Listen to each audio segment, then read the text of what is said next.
Welcome to Penrose Learning, where we make understanding easy. You start by opening Truecaller and making sure it's updated. Sign in so the app can access network data. Grant contacts and phone permissions. This lets Truecaller match numbers to names more accurately. Once done, decide your approach. Type a number into the search bar or open the Calls tab for reverse lookup. This first step sets accuracy. Without permissions or the latest version, results may be incomplete, so confirm those quickly before moving to the lookup itself. Now you perform the lookup by entering the full phone number with country code. This avoids mismatches across regions. If you saw the number in your call log, tap it to trigger Truecaller's reverse lookup immediately.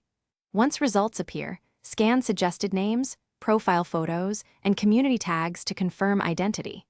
If multiple matches show, examine location or alternate spellings to identify the correct person. Make sure to scroll for additional details. Sometimes community-contributed labels clarify unknown. To finish, confirm the name by comparing the profile photo, community tags, and your recent call context. This reduces false positives. If Truecaller returns no match, try alternate number formats, omit leading zeros, or enable advanced search in settings to broaden results. If the lookup still fails, troubleshoot by checking app permissions, reconnecting to the internet, updating the app, or signing out and back in. These quick fixes restore functionality, so you can repeat the lookup successfully. Thanks for watching. If this was helpful, leave a like and consider subscribing. See you next time.